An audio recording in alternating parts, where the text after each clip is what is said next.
Hey everybody, this is Michael Sweet of the band Striper. This is Marlon Lefebvre, you guys. This is Oz Fox from Striper. We are Poetic Descent. Yo, I'm Aaron Ray. I'm Brian with Amongst the Giants. Hey y'all, this is Glenn Kaiser from Resurrection Band. What's up? I'm Josiah, a.k.a. Firebrand. Hey, this is Casey Price with Forsaken Hero. This is Bob Hartman from Petra. We are Reclaim the Day. This is Rex Carroll. This is Wretched from Grave Robber. Hi, this is Maurice from Angelic Forces. This is Jimmy Bennett with King James. Hey, this is Joel Hoekstra of Whitesnake and Trans-Siberian Orchestra. Hi, this is Brian Duncan. Hey, this is Travis McConnell and L.A. Ellis of Chaotic Resemblance. Hey everybody, this is Jason Fowler with the Union of Sinners and Saints. Hey, this is Dale Thompson with the band Bride. This is Les Carlson, the lead singer for Bloodgood, and you are listening to Wild Man. Wild Man. Wild Man. Wild Man. Wild Man. Wild Man. Wild Man. Wild Man. Wild Man. Wild Man. Wild Man. Wild Man. Wild Man. Wild Man. Wild Man. And Steve. And Steve. And Steve. And Steve Perkins. And Steve. And Steve. And Steve. And Steve. And you're listening to the Wild Man and Steve Show. Personal friend of Wild Man and Steve. That's who you're listening to, by the way. Steve. I was so freaking excited, man. I mean, Wild Man. Yeah, that was great, Steve. Turn it up.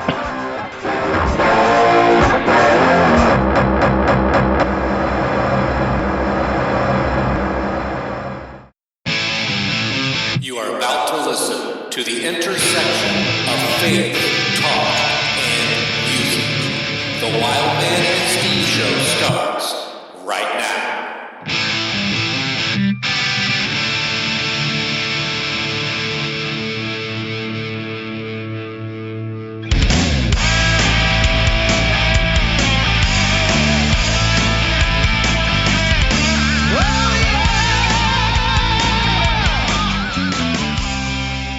Hello, everybody. We want to welcome you to the Classic Christian Rock Podcast once again. Wild Man here.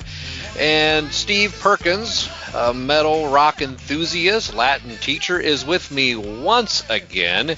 And folks, I just got to tell you, I just have so much anticipation, as I'm sure you listeners have, of what is going to come out of Steve's mouth in the next few moments, because as you know, he has become Mr. Segway. You know, Wild Man, I don't think I'm going to tell you. In fact, what I think would be really, really sweet is if you had your own crystal ball and you could maybe just figure out what I'm going to say without my having to say it. You know, that would be interesting. So my own, did you say sweet crystal? I said it would be sweet if you had your own crystal ball. Yes. Oh, okay. So it would be sweet if I had my own crystal ball. So now, I've never heard of a band named Ball. Have you ever heard of a band named Ball? I have not. Okay. So it sounds to me like you're introducing the band Sweet Crystal. Am I getting anywhere close? Well, yeah, but we don't have anybody from Sweet Crystal on the show, do we? Well, wait. Raising my hand over here. Wait a minute. Are you for real? Do we actually have Marq Speck? Absolutely. Marq Speck is with us on the line right now, in person, the real Marq Speck, otherwise known to one and all as Q from Sweet Crystal. There you go. Absolutely. So, Q, how are you doing today? I am doing tremendous. As a matter of fact, I had no idea that Steve taught Latin. I majored in Latin when I went to the University of Michigan. This is many decades ago, but I adored that language. So now I'm just a huge fan of Steve. Wild Man, this is the point where you duck off the show. Yeah, I was getting ready to. We're just going to nerd out over here. Have your Latin podcast. We'll just go ahead and do that. Oh, my word. My dad actually went to... My dad was a Wolverine. He went to Michigan for his master's.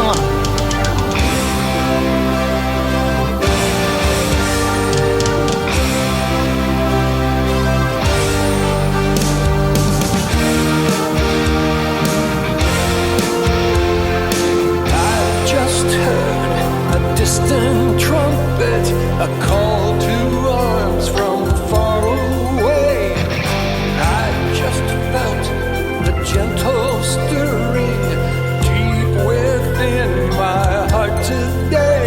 education, but Michigan has a great program in classics, and in particular, and Wild Man, as a pastor, you find this interesting, you may already know this, but Michigan has an incredible collection of papyrus, one of the best in the world, and a huge department in papyrology, the study of papyri, and so that is really, really cool.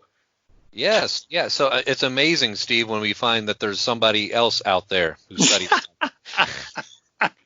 And you said that I'm the one that clowns on you. We actually have, and just to bring this all back around, on one of our songs from the 5 Carat Rock CD called Even Now, if you listen to the middle section, we have monks chanting in Latin. Oh, wow. Qui tollis peccata mundi, who takes away the sins of the world. Who takes away the sins of the world, sure. Yeah, it's right smack in the middle of that song, and they just chant right along, right in key, right in time. So if you really want to know Latin, pick up a copy of Even Now by Sweet Crystals. There you go.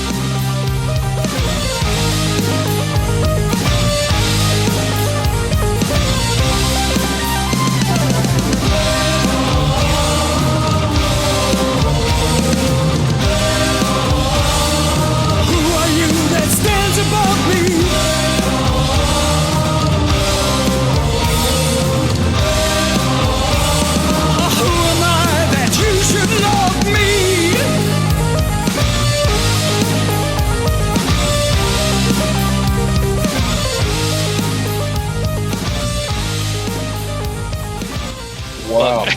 Yeah, and if I could just do a little bit of a plug for myself as a minister, I've studied Greek. I haven't studied Latin, but I know that there's a lot of connections there, which is how Steve and I are able to get along sometimes, because there's a slight connection there. So anyway, Q, could you take us back to the beginning of Sweet Crystal? I mean, one of the things I was amazed about when reading about the band is how long the band has been going on. And it's just amazing to see any band go as long as yours, but continuously. I mean, there has to be highs and lows and all of that, and we can get into all of those talking points. But how was it that Sweet Crystal started in the beginning? Well, in the beginning was the band. What's really funny? Oh, sorry, that's a whole different book. We did not start out as a Christian band. We just started out as coming out of high school, going into college, and meeting each other. The 3 original members, myself, Steve Weezer, the drummer, Bill Blatter on guitars, we met right out of high school many decades ago. I don't like to date myself that far, but it was middle of last century. And so basically when we got together, we decided we wanted to be a rock band. We came out of a very heavily English progressive rock influenced background. And being out of Detroit, most of the Detroit bands at that time were very guitar oriented, Amboy Dukes, Ted Nugent, Bob Seger, those kind of things. Well, we were very English oriented. The Yes, Pink Floyd, very obscure bands like Atomic Rooster, Emerson, Lake and Palmer, those kind of bands. And because I'm the keyboard player, we one of the few bands around that had keyboards, and we could come at the music from a whole different direction. We weren't saved. We weren't even thinking about that. We were just wanted to be a rock and roll band. And that was how we started for the first 5 years of Sweet Crystal's life. But God has a way of getting hold of you, and he certainly did. He made some major changes in my life, some really good ones, like meeting the woman who would become my wife now for 40 years. And I went through some physical issues that I really had to turn to God because I didn't understand what was going on. He gave me a new lease on life. Steve and Bill said they were glad to come in the new direction of what I was writing. We went through 13 bass players. I forget how many other guitar players. And here we are today, just, singing songs of hope and inspiration. We've been through a lot of stuff, but I think that's what works with people that hear our music. They can hear things probably they've gone through, that we've gone through, and we've found the light at the end of the tunnel, and that's what we do, is sing about that to give, hopefully, hope and inspiration to anybody that hears a Sweet Crystal song. Well, we're certainly going to get into the Christian faith and how that, influences lyrics and what you guys are trying to do, and certainly your trademark kind of tagline, which we'll hold off on talking about that for a little bit more as well. But staying with the music for a moment, some of those bands you named, Yes, Floyd, ELP, these guys, there's some serious musical prowess in the groups. What was your musical background, or the other guys as well, in high school? Were you guys in choir, band, orchestra, that kind of stuff? Did you take private lessons, or did you come at this entirely from a self-taught perspective? Well, I know both Steve and Bill had lessons. I think Bill was actually a guitar teacher at one point in his life. I mean, he had moved out to California and started playing out there. I myself took lessons when I was maybe 4th or 5th grade. My mom gave me lessons. We went to a teacher, and I started learning piano. But as it turns out, I never learned how to read music. What it turned out to be is I have a kind of a photographic memory, and I was memorizing the teacher's playing while she was sitting there teaching me how to play. So I played back what she played, and it wasn't until she finally caught on to what I wasn't doing and put a different sheet music up and said, here we go, let's play this one. And she played it, and then I played it, and I played what she played, and she realized I hadn't learned anything. I just had a natural ability to mimic what I was hearing. And so that was into the lessons, because that was a waste of their freaking money. And I tried to become a guitar player, and in 7th grade, I picked it up. I lived in Nashville. I had an accident on a soccer field that multiple fracture of my one wrist. So I could no longer bend my wrist the way to play the guitar. So I turned it around. I had a guitar player who said, why don't you play organ for us? And I turned my hand around, and I've been playing keys ever since. So that was God's way of going, no, you're a terrible guitar player, but I can actually make you a pretty decent keyboard player. You just got to go in the right direction there. So that was how. So for me, it's learning from that point on, listening to these, like you said, amazing people. Somebody like Keith Emerson, to hear what he could do with 2 hands or with 1 hand, I could barely do with 2, but it gives me things to aspire to. We've heard this in more than one interview, that some musicians who really will come out and say, I really don't read music. Or maybe I grew up and really wasn't reading music early on. So how does that affect, I'm really curious about this. How does that affect you when it comes to writing music and composing music? If you're not a music reader, how then do you share that with the rest? Hey, I need you guys playing, these notes and so forth. I'm really curious how that works. Yeah, that's a good question, but I do know chord structures and stuff. I can't read music. Like, put a sheet of music in front of me, I'd just be looking at it going, whatever. But if you tell me, play a D minor augmented chord, I've been playing so long, I know what that is. And if I don't, like if the guitar player comes up and says, here's the chord, and he says, well, it's a D suspended 13. I go, what are the notes? And if he tells me the notes, I just figure it out. And I go, oh, okay, now I know what that is. But I know the Nashville style of music writing, which basically are just, put down a C, put down a D, put down a D sharp. I know what all that is. So that's not a problem. It's reading sheet music that I've just never mastered. And I realized at the time when we started playing out, you didn't have to read sheet music to play Loverboys. Everybody's working for the weekend. You just had to hear it and go, okay, what key are we doing this in? I don't know. It starts here. Okay, I got it. And God's blessed me with that. I just have a very quick mind for hearing stuff. I can hear things and sometimes go, I know what key that's in, and I can figure it out quickly. So that's a blessing. That's all that is. But yeah, put me up next to somebody who can sit down and read a Rachmaninoff concerto. I'd be going, yeah, okay, I'll get your coffee for you. So Q, as a keyboardist, one of the things I find interesting is instruments over the years. Like almost every decade, instruments add something different or something unique. Now, the keyboard really took off in the 80s when the synthesizer world started and all of that took place. What has that been like, playing keyboards through all of this era? And like as far as the demand for a certain sound that is a common keyboard sound that wasn't common maybe before, what has that been like for you? 2 words: very expensive. Like my dad said, he says, why don't you just play the harmonica? I said, yeah, I should have. But what's interesting, and that's a good way to look at things, because there are iconic sounds that are developed in the different decades. The Moog, when the Moog came out, and then the Korg would come out with their the D50s or the Yamaha DX7s, Hammond organs have always been around. Pianos have always been around. As you try to emulate current sounds, that can be difficult. It was probably harder along the way because each keyboard did a specific thing. Starting in the late 90s and stuff, workstations started appearing that their whole idea behind them was to be able to emulate a variety of instruments.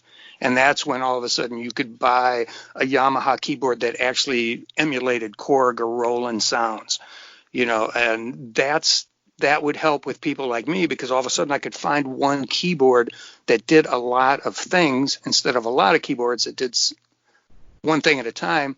That being said, I grew up in the era of Rick Wakeman from the Yes and Keith Emerson, and I surrounded myself with keyboards. One time on stage, I think I carried 16 keyboards on stage, and we were just playing clubs. We were doing nightclubs and stuff, and it was a huge rig with 6.5 tons of gear, 4-man road crew, that kind of stuff. But if you go back and see some vintage Sweet Crystal videos on our YouTube channel, you'll see how my stuff was stacked up to the ceiling at 3 different stacks, and to the point where I put a motorcycle kickstand on the side of my Hammond organ so I could step up on it and get the top keyboard.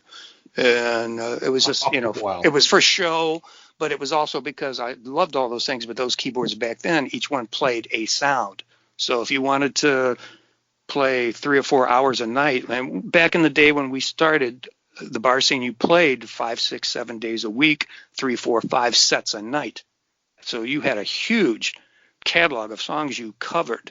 And that's how we became as proficient as we became, because we played all the time and we played all sorts of stuff, up until things changed and we became really the Christian band that we are now. And then the direction and what we were playing and what we're doing changed. But in the meantime, my love of gear never stopped. I still, right now, looking around here in my studio, I've got 26 keyboards, which is nothing compared to some friends of mine, but I have every type of keyboard here, so no matter what is called on, I can find something that sounds good for the songs that we're working on.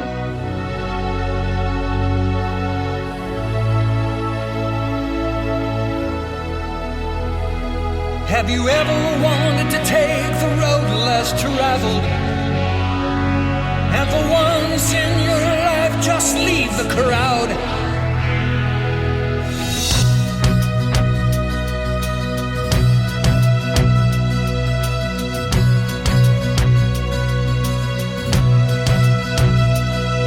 Have you ever wanted to take the road less traveled? And for once in your life, just leave the crowd. Have you ever taken a good look in the mirror of your life and said to yourself, hey, I'm allowed? Well, I'm allowed to dream of greater things than what I have at hand. I'm allowed to take whatever path. Well, you just said 2 things in that I've got to address, are 2 very, very different things. So however you want to approach these. One is the gigging every night and multiple sets a night. I'm always interested in musicians who've had the long career, talking to the up-and-coming musicians of today, and what would you say to them about the importance of just getting out there and playing, just honing your craft, honing your chops in those live situations. The other thing that I want to ask about, totally unrelated to that, when you say Hammond organ, I think 2 words. I think John Lord. So I'm curious what you think about John Lord and Deep Purple. So advice to the young people about gigging, talk to us about John Lord. Either one, take it away. Nice. I like these little segues, man. These are nicely done. The importance of gigging, it's so different. It's harder for kids today to realize how important that is because there are no clubs like we had back in the 70s and 80s where you could play and make a living doing what we do by playing. And the more you play together, the more you learn each other's nuances on stage as performers. And the more you realize how important it is to relate to the people listening to your music. If you just sit at home, like a lot of people do nowadays, and produce music in their house on their computer, put it out to YouTube, put it out to Facebook, there's no interaction with the fans other than hopefully somebody will get back to you and tell you they like your stuff. But it's not the same as playing live for people and witnessing firsthand. Well, witnessing is a whole different thing, but witnessing firsthand how people react to what you're doing. It's not always positive. You know, being a Christian band and going to non-Christian venues can be a challenge. But being in a band and going to a live venue where somebody can react positively or negatively to what you're doing is an education unto itself. It can't be downplayed. And because we played together for so long in so many places, we got so tight when we'd make a mistake, we'd all make a mistake at the same time. It sounded like it was part of the freaking song. So that was pretty interesting. You know, and if we make it twice, then we call it jazz and move on. But so there, I think it's a huge thing, but it's so hard nowadays because there aren't those types of places to play, and that's very hard. So, and I know there are seasoned musicians or ones that say they're not ever going to play anywhere if you're not getting paid. Well, we stopped worrying about getting paid for our music decades ago. You know, it just has never been a driving force for the band. Our driving force, of course, is the love of God and trying to help people with what we're doing. But we play for the sake of playing. And if we can find people that like what we do, then that is a blessing to us. We just hope to be a blessing to them. And speaking of John Lord, oh my gosh, man, I patterned a lot of my original writing back in the day after John Lord's style of playing. I mean, I just adored Deep Purple. As a matter of fact, one of our songs called Warlords, which we released two different versions back in 75 and 78, I think, on singles, actual vinyl singles. That was before we, became a Christian band, but you could tell from the lyrics we were searching. It is so Deep Purple when you hear it, a combination Deep Purple and Uriah Heep, Ken Hensley from Uriah Heep. Those are probably my two biggest organ influences in the way I play. I listen to Keith Emerson all the time, but like I said, man, he could play with two fingers and I can't even get close. So whereas John Lord, Ken Hensley with the organ power chords and that real force behind him, I love that music. And our earlier stuff, the Warlords tune, actually has hundreds of thousands of hits on YouTube, and it's the biggest selling song in Japan that we've ever done. And we look at it now and go, what? Who? And so we said maybe we should redo it, but it's just funny to hear this classic Crystal and just go, my gosh, that's amazing to us. And that just shows what the power of the internet can do for people. And if they like that song, then hopefully they'll come and find our newer stuff, which is much more worthy of listening in our opinion. But I'm never going to say no to anybody who wants to hear any of our stuff.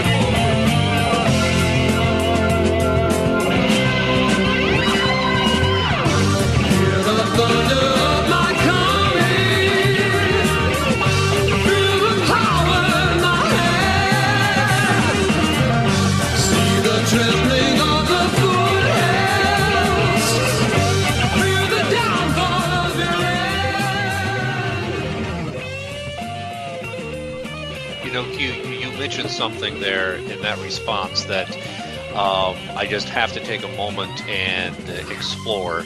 You mentioned the idea of kind of giving up, or I don't know exactly what term you use, but giving up on not getting paid, putting that wasn't the motivation.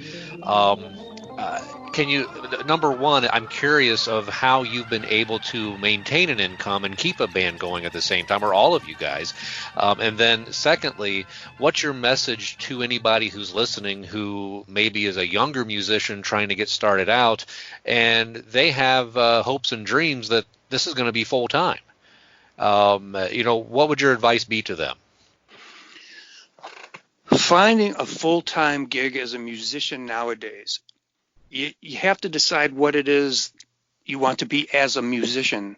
As far as I know, looking at the scene nowadays, the only musical acts that aren't of a higher level, a national level, that are constantly able to play are tribute bands and cover bands. And it's more tribute than cover. We used to be a cover band when we first started out because we were doing all other people's stuff till we started learning how to write and become ourselves. Nowadays, unless you've got a management company or somebody who can keep you booked, I don't think there is a way to make a living at it unless you go into studio work, writing music for other people, working for a studio, working on soundtracks, that kind of stuff. Or if you want to play live all the time, it's, for some reason, the last 3 years, at least here in Detroit, it's all cover bands. Motley Crue cover bands, Ozzy cover bands, Steely Dan cover bands, and they play all the time. And they get paid. They make money at it. So that's one avenue to do it. If you want to do it as an original artist, I think it's going to be tough. I was very blessed. I've always had a regular. Once we came off the road and decided we were just going to be a Christian band, the three of us all got regular jobs. Billy went back to school, got his engineering degree. Steve started working for a Chrysler, and I ended up falling into a company that did live automobile launches for the car companies. And I traveled 6 months out of the year running sound and audio and video for these launches. Made enough money for those 6 months, I could sit home for 6 months and then work on new songs. And we started doing songs for cable shows, movies, that kind of stuff. I built a recording studio, and it was basically Billy and I keeping the band more or less going, by doing studio work. We didn't play out for almost a decade. We didn't do any live work again. It wasn't until about 11 years ago now that a Vietnam veteran friend of ours asked if we'd be interested in coming out and playing his first, he called it the Vet Fest here in Michigan. He wanted to do a music festival for veterans. And he said a lot of his friends remembered us from when we started out. And he said, would we be interested in playing live? And like I said, we hadn't played live in a decade. And I talked to Billy about it. And I said, you know what? We've got all these songs that are sitting around. Maybe we should finish them and play them for this group. So we did. We went back out. And we haven't stopped since. We've been doing more playing now than we had for 20 years in front of that. But we're doing it for a whole different reason. Because we all had regular jobs and income, we didn't have to get paid to play. I'm never going to refuse money. But what we try to do with Sweet Crystal nowadays is play for benefits, veterans organizations, any kind of fundraiser that could use our appearance to raise funds and support for what they need. We don't go out to be, hey, it's Sweet Crystal, come out and see us and have a great night. We go out because, hey, it's Sweet Crystal, we're here to help promote money for missionary work, for somebody got burned out of their house, somebody needs medical bills, a lot of stuff for Wounded Warrior Project and a homeless vets shelter here in Detroit. That's who we are, and we're very blessed to be able to do that because God has allowed us to do that. But being a new kid trying to start nowadays, I think it's going to be harder for them to make a living at it, but it's going to be a lot easier for them because of the reach of social media and the internet. There are ways to get your music out nowadays that did not exist 20, 30 years ago. So they have a lot more venues, but there's a whole lot more competition because everybody has access to that same stuff. I don't know if that's going to encourage anybody, but that's the way I see things going at the moment. Well, I think that definitely is an encouragement, and I think it's a good message to put out there to any aspiring musician, especially a Christian musician, that, here's somebody, ladies and gentlemen, who is doing it for the right reasons, and not saying that money is the wrong reason, because we'd have nothing against anybody that's able to do it full time. But here's somebody who didn't let that stand in the way. And when that wasn't an opportunity, the band continued, and that's an incredible message. I think that many people should hear in this moment. But Q, you mentioned a couple times about becoming a Christian band and how it was different. Back you weren't always a Christian band, and then you became a Christian band. Can you talk to us a little bit about what that experience was like? It was almost devastating. I mean, it turned out to be great in the long run, but at the time it was kick in the gut. I wasn't a Christian when I met my wife. I was brought up Lutheran. I knew who Christ was and stuff, but I also grew up in the Jesus people freak movement and was turned off by a lot of those people. So I never really thought about it. I met Jan, who would become my wife eventually, and she was the one that really brought me to the Lord. I'd go over to her house while we're waiting to go out on a date, and I started reading. I was an avid reader, and I picked up a book that she had at her house called The Power of Positive Thinking by Norman Vincent Peale. And I just started reading it, and I was very curious as to where he got his inspiration from. So after reading his book, I picked up the Bible and started reading that, and that was kind of it. God just said, all right, this is what you're going to do. At that point, I got convicted. I thought everything was going to be fine. Became a Christian, got married, and the next year turned out that I was having a whole lot of trouble singing. And I didn't know what was happening. It was getting harder and harder to do our things. And it turned out that I had a hole in one of my vocal cords that apparently I had from birth. It was called a congenital cyst. Went to U of M hospital over here, and a real highly rated surgeon looked at it and said, we can go in with a laser nowadays and cut a new edge to your vocal cord, get that thing out of there because it's always going to be a problem. You don't want it to ever rip and blah, blah, blah. And I said, okay. So we went in and did that. 6 weeks after the surgery, I still couldn't sing. We had hired somebody to sing with the band at that time because we were still playing every week, doing what we're doing. Finally went back to the doctor and to start therapy, wanted to know when I could sing again. And he said, what do you mean sing? I said, well, I told you I was a lead singer. And he goes, no, you didn't. You told me you were the leader of a band. And I said, no, I was a lead singer. He goes, I thought you were a band leader. And this is an older gentleman. He goes, I thought you were a band leader. I never would have done this surgery if I knew you needed your voice for singing. And that to me, was devastating, and that was, and tell you guys, that was when I went home with my wife and we just fell to our knees. And I just said, Lord, what just happened? What has become of me now that this was my life? Now what it is. Well, long story short, 6 months later, it took me that long to get my voice back. I was back singing and stuff, and I actually got an award down in Nashville for by Kentucky Fried Chicken as far as singers, because of the tone of my voice had changed, my range had changed. And at that point, I told the guys in the band, I said, you know what, I can't do this anymore. I can't just be singing all these songs, playing in bars, doing what we're doing. I have to watch what we're doing now. And I realized that God blessed me by bringing my voice back the way that it came back. And I have to just start paying attention to what he wants me to do with my life. And Steve and Bill, God bless them, said, that sounds good to us. Let's go that direction. Other people left the band, and we've been doing it ever since. I stopped singing the Aerosmith and the AC/DC and the Led Zeppelin and the music that I loved, I grew up with, but I quit singing it, and we decided playing in the bars night after night, maybe our message was going to get diluted, because all of a sudden we started writing these, biblical Christian-based, passage-based songs, and they were going over in the clubs because we knew music. But we began to realize this is not the best way to present the gospel. I know we're helping some people, but I don't know if we're hurting some people by being here playing all night. Let's see if we can do this just being an original band and start pushing the message of the gospel instead of diluting it with all these other songs. And so that's kind of what we ended up doing. At that point, live music in Detroit started falling apart. It became more disco and dance music and stuff. So it wasn't a bad time to stop. I feel like God's timing is perfect. And he just said, now it's time for you to hone your message, hone your craft. And we became a 3-piece band. And first thing we did was a concert at the Eastern Michigan University, a Pease Auditorium, with a husband and wife team called Farrell and Farrell. And it was a Habitat for Humanity concert. And footage of that is on there from 1995 on the YouTube channel. It's very cool to go back and look at us as the power trio that we became for a long time. And just things changed. They never stopped. They just changed. And now, we're still here some 40 years later, feeling better about ourselves than we ever have. The music that we write speaks to us. And if it speaks to us, we're hoping that it'll speak to the person that hears it. And it was tough. It was tough. I thought my life was over for a while, but my life was just beginning. But it sure was interesting.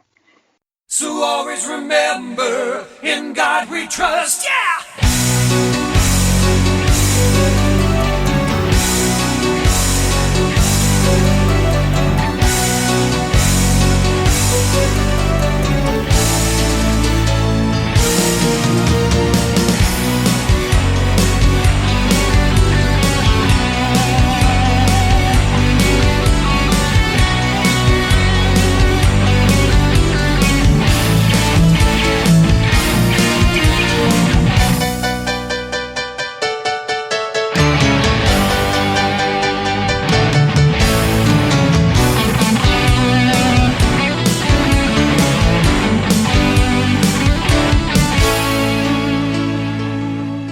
guys have a tagline on your website. You say, reaching the world one song at a time. What does that really mean for you guys? Is that strictly an evangelistic approach? Is it reaching people to strengthen the faith they already have in Christ? What are you guys really hoping to do with that sort of a tagline or mission statement? It's funny you'd ask that too, because that was something that just came to me one night. So I'm sure it's inspired, and I hear a lot of variations on that theme from a lot of advertising companies. But really, it's exactly that. If you listen to our catalog of songs, there's a wide variety of types of music and songs. If you go from one song to the next on any one of our releases, they sound different. I mean, the caliber of who we are, it's because it's my voice. That's a commonality. But each song is so totally different in its arrangement and who might like that type of song that we begin to realize, you know what, just because you don't like Prisoner Unbound, which is very heavy and progressive, maybe you'll like, Come As We Are, which is praise and worship. Or maybe you'll like the one that sounds like Pat Metheny called Us Eternally, or maybe so that kind of thing. Or like I said, Warlords, except you can't really push that one too much. It's just interesting to me that we could reach the world. And you just, like I said, you could just do it one song at a time. Let's just sing a brand new song and let's see if one hand raises up and goes, I get it. That's me. I understand. All right, so let's do another song. What about this? Our tune Warriors is all about the men and women of the armed forces and the families that basically stay behind while their loved ones go off to stand in the gap for the rest of us. And so that's a whole nother audience and a whole nother experience that people go through. But if you ever have a loved one, a patriot, a veteran that you've lost, then you understand where that song's coming from. So I think that was just a tagline that allowed us to realize, you know what, not every song has to reach every person, but one song can reach that one person and let them know that somebody else understands their journey. And if they don't have hope for where their journey is going, then maybe something we sing will click to them and they'll go, look at these guys, they get it. They've done it too. They've made it through. I can make it through. And that's kind of what the mindset is behind that guy.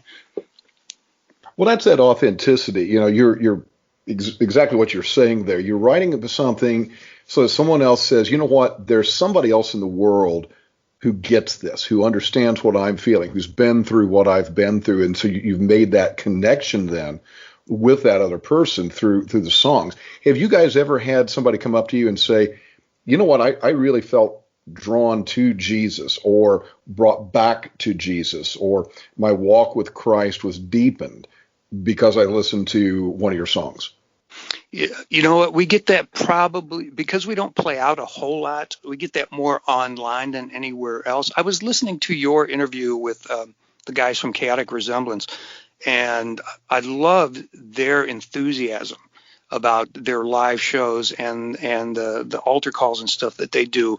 We did not go that route. I tell you the truth, I didn't even understand what that was for a long time. But that being said, when we were playing the clubs in Detroit toward the end of our nightclub act, there were people that would come up and talk to us at the end of the night and say, were you guys thinking about Jesus? Or were you guys singing about God? And that would open the door to let you talk more about, this is what this song was all about. This is what we were doing. We did have people that we saw come to Christ in the nightclub, which was just amazing. But then when we stopped playing for quite a while, now because of the internet, we have people that reach out to us all the time that say that this song has helped them. This song is something they listen to just to remind themselves of a loved one or something they've gone through. So for us, I think it's easier now to communicate with people that are going through what we're going through because of the internet. Back then, being new Christians and stuff, I probably wasn't as strong as I could have been, but it's not up to me. That's really up to the Holy Spirit to reach the people. It's up to us to put our best foot forward, to follow, what God has led us to do, to believe in, the Lord Jesus and what he gave up for us. The new song that just came out, On the Other Side of Calvary, that was just recently penned by us. And basically somebody asked me, what did that mean? And I said, well, if you listen to our songs, you'll see we have songs about being at the foot of the cross, coming to the cross, all this stuff. And I said, I started thinking about it. I go, what? So you come up to the cross and there's Jesus with his arms stretched out for you. You don't stop there. I said, he's opening the door to eternity, to God's love. You have to go beyond Calvary to get to the next step, both on this plane and what's to come for eternity. And I said, that's what that song's all about, because people say, all right, I get it. I've been forgiven. Now what? Now you step past Calvary and start looking at what's coming next and what you can do to make sure that you're bringing people with you. So it's interesting to me. Yeah. So people do come up now more than ever, but mostly through communications online and stuff. When we play live, usually they know who we are and they're there to hear us, and they already know the message. And that's very, very fulfilling to us to realize that people are actually paying attention to the message. That, because for a long time, I had no idea if people cared. I didn't know how it was going to work, because I didn't have anything to compare it to, because we had always just played secular venues. With, we back in the day, we opened up for bands like Bob Seger's Steppenwolf, Foghat, all these classic, you want to talk about classic rock, those are bands we opened for, and that was what we knew. Yeah, so there wasn't a huge Christian live music market back when we finally said, you know what, we got to become who we're going to be. We got to be this Christian band. So there wasn't places to play. There weren't concerts like that. There weren't radio stations like that. And if you heard Christian music, Christian rock, when it first came out, it sounded like people were recording songs in their garages, which they probably were, because nobody had major studios and stuff to work with. And today it's a whole different ballgame, because you can record an amazing sounding piece of music in your house, with software and stuff. So it's a whole different thing. Doesn't mean you could write a great song, but you can sure record one that sounds good.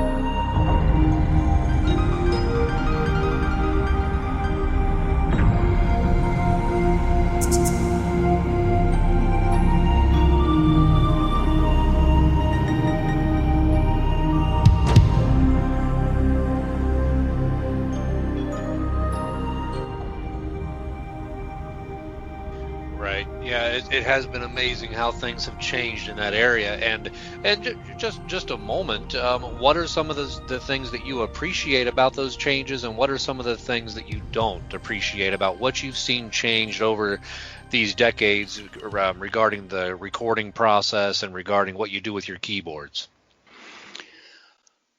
The best thing about this is the fact that I have the ability to try anything I want at any time. I could just sit down and try a new keyboard patch. It all of a sudden inspires me. I can record it. I can go back and listen to it. I don't have to remember it per se. I can immediately record an audio file on the board, or I can set it up in the computer and actually record the whole performance. The downside is I can do that anytime I want, any time of the day, so there's no pressure to come and finish anything. And forgive me for saying that, but for when we first started out, we took 10 years between releases, because we just didn't have anybody pushing us to do anything. These last few years, I think time is speeding up and we've become very much more proficient at getting stuff out. But having all this stuff at my command makes me lazy at times, because I know, well, if I don't get to it today, it's there tomorrow. Whereas back in the day when we went to recording studios and you paid by the hour and you wrote the check at the end of those sessions, you made sure you were creative and you got something done. So that's the good and the bad on the same thing. It's great because I can just play with anything. If I don't like the key it's in, I can just transpose it on the keyboard. I can transpose it in the software. If I write for somebody else and it's not a good key for them, you just transpose it then. So those are great. Those are tools that you can use. But they can't write a good song for you. You have to write the song. You have to come up with the message that means something. And that's probably the hardest thing for me, are coming up with lyrics that aren't trite. You know, a lot of praise and worship stuff is designed for churches, and I understand the appeal of that. And so it's easy lyrics, it's catchy stuff, and that's great, but that's not who we are. And so the hardest part for me, music is simple. I have tons and tons of CDs of stuff that we've recorded I don't know what to do with. It's coming up with lyrics that touch me and that will touch a listener in a new way. So it's just not, thank you, Jesus, see you soon. You know, and there's nothing wrong with that. It's just not, I just need something more. I need to offer something more to a Sweet Crystal listener, a storyline that they can listen to. Some of our songs don't have choruses. You know, they have stories, and you just kind of follow along, and it winds up with a message at the end. You go, that's very cool. Other things are just, you know, verse, chorus, bridge, but those are rare and far and few between for us. Well, I got to jump in there on that. So I don't know if that's because of your study of Latin in college, and yes, I'm going to come back to that. I don't know if that's the reason, but I've got to agree, and I don't want to jump on any kind of a bandwagon. It's bashing praise and worship choruses. Not looking to do that. Again, they have their place. They do. But when you consider that some of the great hymns, those were praise and worship songs too, and lyrically, they are rich. They are deep. And I'm not really sure quite why we see that trend in some praise and worship songs to what we just have to maybe go out and call it a little bit shallower lyric. I'm not sure why that is, but I've got to say I'm with you in that, wanting something a little bit more substantive. Obviously, I want my music to be really, really solid as well. I want to hear that the musical quality, but the lyrical quality. That's, again, in the beginning was the word, right? So the lyrics have got to be solid, and those story lyrics, which you also sometimes got in the secular songs as well back in the day. It's good to hear that again. And I just wanted to say I appreciate you for doing that. And I think we really need that in the church as well, because that's another form of teaching. That's another form of edifying, is through those solid, robust lyrics.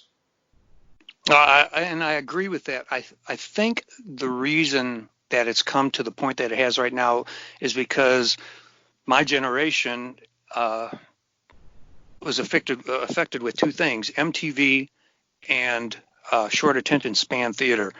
And I think songs today for churches are designed for their entertainment value as much as for their spiritual message, because the audience, you know, will drift away in their head quickly. So if you're not hitting them with something melodic and easily rememberable, they won't remember it. And I think that's what's happening with a lot of modern churches. So I totally understand that. We read, we read a devotional every morning, my wife and I, along with the Bible, and there's always a quote from the Lutheran songbook. And my wife asked me the other day, she goes, what does LSB 737 mean? I said, that means that's song number 737 in the songbook. That just shows you how many tunes were written along the way. And some of these songs, I said, there's no chorus here. Read this again. Look at this. It's not a verse and a chorus. It's a psalm. It's just, and that's what the book of Psalms is. There's no choruses in Psalm. You know, every once in a while they'll do a call and response, you know, God is righteous or whatever, and they repeat a line, and that's a particular type of psalm. But you realize that they didn't come out with psalms with verses and choruses and bridges. You know, that's modern music, and I think the church has adopted that because that's what the mainstream people are used to hearing. And so they want to appeal to the mainstream worshiper, and there are a lot of people that aren't churched. And so hopefully those type of songs will get them interested and at least staying around for the message. And hopefully the message is more biblical based, but I don't always know about that either. Yeah, that does make sense. You know, Steve and I, we've talked about that at length, and we've talked about it with several artists. And the one thing that always comes back to is the idea of when you write a song that there has to be an element of creativity. that there has to be something that marks the fact from the author, and you're not just coming up with something quickly, not just coming up with something haphazardly because you think it sounds good, but there has to be a stylish difference in that. So when you are here, you are now, Q, with Sweet Crystal. We know we have COVID going on, so that's affecting a lot of things. But a couple things before we go here, if you could let everybody know, number one, what does Sweet Crystal have on the horizon?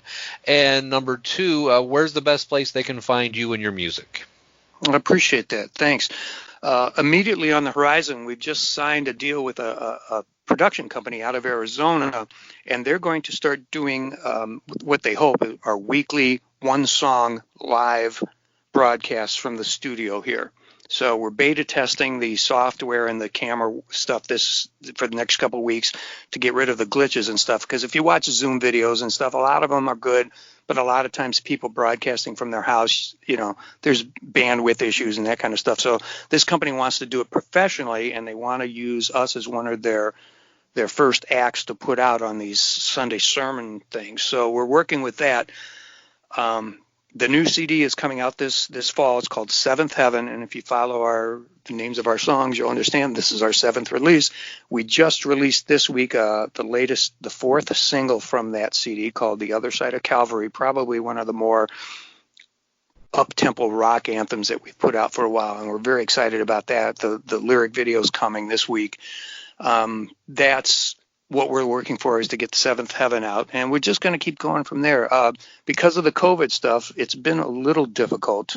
We've just started getting back together as a band over here over the last 3 or 4 weeks. Up till then, we'd been doing things online, sending files back and forth between the band members, saying, all right, this is what I'm working on. And it was tricky. It wasn't great, but it wasn't, it got you through. Now we're back together. We're working on the new stuff, and everybody seems to be smiling behind their masks. So we're happy with that. Start at www.sweetcrystal.com. From there are links to the YouTube channels. You can find us on Facebook. If you Google the name Sweet Crystal Band, B-A-N-D, you will get 7 pages of who we are. Sometimes it amazes me to look at this and just go, wow, look at all these hits. But we've been around that long. It's fairly easy to find us. It's easy to get our music, and we're on Spotify and Pandora and all the platforms and stuff. But we're very responsive. If you just want to contact us through the website, we will get back to you. If people want to buy our music, that's amazing. If they just want our music, we will send free links to stuff. That's just who we are. Maybe not the best marketing people, but our hearts are for the music, and our hearts for the people that want to hear what we have to say. We feel so honored when somebody wants something from us, wants one of our songs. I couldn't give my stuff away fast enough if you asked me just to, hey, here, take it. So that's we're blessed by everybody who ever even takes the time to talk to us and listen to our music. So we will never ask for anything from people. We will just always offer what we have.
Such a great heart. I want to thank you for coming on today and sharing your story and sharing the story of Sweet Crystal.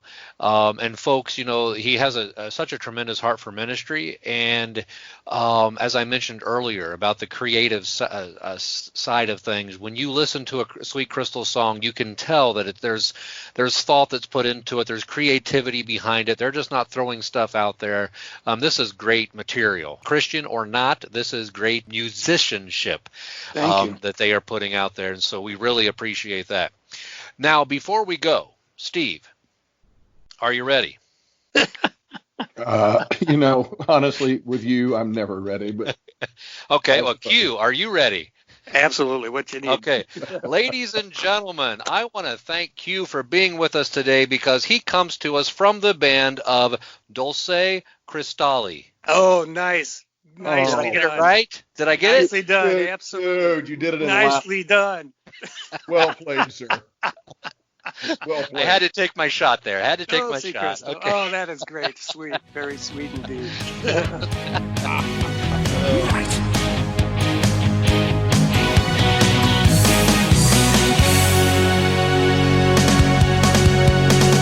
There's a feeling in our world today.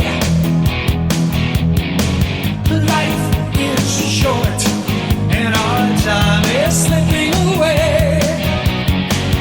All we have is what we can steal. Shattered dreams and broken hearts are all we feel. But in spite of this, I know one thing is true. Changing the world one song at a time. There couldn't be a better vision for the band Sweet Crystal. They aren't in this business to gain popularity or success. They are simply using the gifts God has given them and being used where God has placed them. With their talent, they could have easily been a well-known band across the world by now. But they chose to only do what God desires and grow where they are planted. This is a lesson for all of us. We may desire to do so much for God, we may attempt to pry open a door He doesn't want open. It truly isn't about us or what we want, but all about Him. As John the Baptist said, He must become greater, I must become less. May this be true for all of us. Thank you for listening to this episode. For more information about us and to leave us a review, please go to wildmanandsteve.com.